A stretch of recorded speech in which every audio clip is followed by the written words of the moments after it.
성도 여러분 잘 지내시죠? 4월 14일 365일 말씀과 함께 시간입니다. 오늘 읽을 말씀은 열왕기하 22장에서 25장까지의 말씀입니다. 열왕기하 22장과 23장은 경건한 왕 요시야에 대한 기록입니다. 요시야의 탄생은 이미 360년 전에 한 대언자에 의해 예언되었습니다. 요시야는 8살에 왕위에 올라 31년간 하나님 보시기에 정직히 행합니다. 요시야가 왕에 오른 지 18년째에 파괴된 성전 수리를 명합니다. 파괴된 성전을 수리하던 중 대제사장 hil기야에 의해 하나님의 율법책을 발견합니다. 율법책에 대해 알게 된 요시야는 비로소 하나님에 대한 남유다 백성의 잘못된 예배 관습에 대해 깨닫고 하나님께서 원하시는 뜻을 온전히 묻기 위해 여대언자 훌다에게 사람을 보냅니다. 여대언자 훌다는 유다가 멸망당할 것이며 요시야는 그 재앙을 면할 것이라고 예언합니다. 23장부터 요시야의 본격적인 개혁이 시작되는데 요시야는 종교개혁을 단행하고 모든 우상을 제거하며 유월절을 다시 지켰습니다. 요시야가 하나님의 성전 단 위에 올라가 모든 백성 앞에서 하나님의 언약을 낭독합니다. 이후 본격적으로 요시야의 종교개혁 운동이 시작되는데 요시야는 하나님 앞에서 정직히 행했을 뿐만 아니라 모든 이방 제단을 제거하는 종교개혁을 남유다와 북이스라엘까지 확산시키므로 유다에 큰 부흥을 가져옵니다. 요시야는 하나님께서 명하신 유월절을 회복하고 각종 우상을 제거합니다. 그러나 하나님께서는 유다 열조의 죄악으로 인한 유다에 대한 진노를 거두지 않으시고 유다의 멸망을 예고하시고 요시야는 무기또 전투에서 죽음을 맞게 됩니다.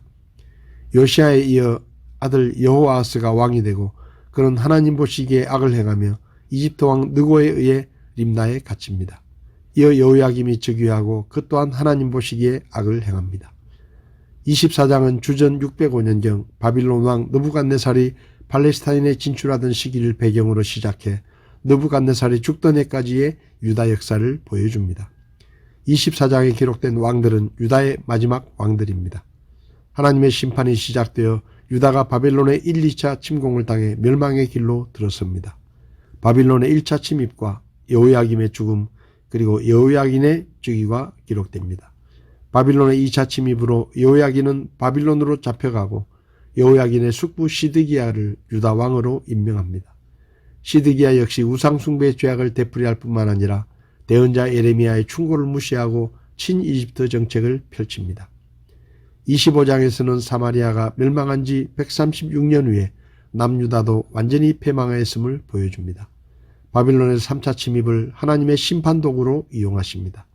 바빌론의 3차 침입으로 예루살렘이 함락되고 유다 백성들은 바빌론에 의해 살육당하고 바빌론 왕은 그달리아에게 유다 땅을 관할하게 합니다. 바빌론의 새 왕이 즉위하자 여호야긴은 특별 사면을 받습니다.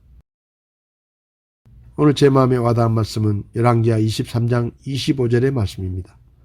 그와 같이 모세의 모든 율법대로 자기의 마음을 다하고 혼을 다하고 힘을 다하여 주께로 돌아선 왕은 그 이전에도 없었고 그 이후에도 그와 같은 자가 일어나지 아니하였더라.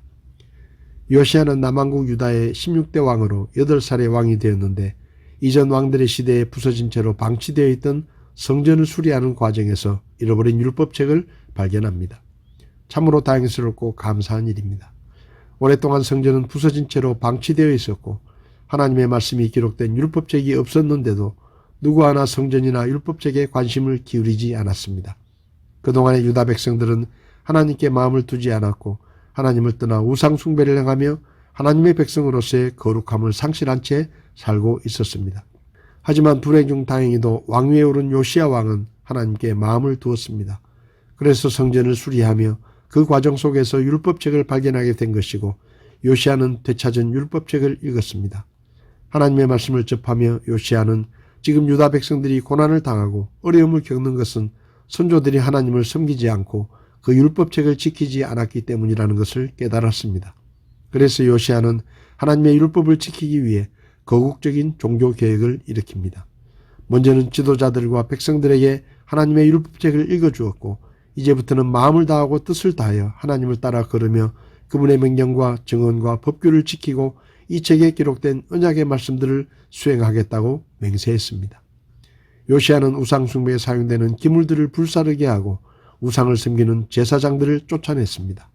그리고 하나님께서 명령하신 대로 유월절을 온전하게 지키며 온 백성으로 하여금 하나님의 구원의 은혜와 능력을 기억하게 했습니다. 오랫동안 우상을 숭배했던 유다 백성들에게 우상 숭배를 척결하고 유월절을 지킨 것은 엄청난 결단이 있어야 하는 일이었습니다. 하나님께서는 요시야에 대해 모세의 모든 율법대로 자기의 마음을 다하고 혼을 다하고 힘을 다하여 주께로 돌아선 왕은 그 이전에도 없었고 그 이후에도 그와 같은 자가 일어나지 아니하였다라고 평가하셨습니다. 성도 여러분, 세상에서 사람의 인생은 성공과 성취로 평가되지만 하나님 앞에서는 그가 얼마나 하나님의 말씀에 순종하는 삶을 살았는가에 따라 평가됩니다. 저와 여러분들도 하나님께 요시야처럼 평가받는 하나님 앞에 성공한 인생을 살기를 원합니다. 우리가 하나님의 말씀대로 마음을 다하고 혼을 다하고 힘을 다하여 주님을 섬길 때 하나님께서 우리를 복 주실 것이고 우리의 후손들까지도 축복해 주실 것입니다. 오늘 하루도 마음을 다하고 혼을 다하고 힘을 다하여 주님을 섬기고 하나님께 영광을 돌리는 하루가 될 수 있기를 바랍니다.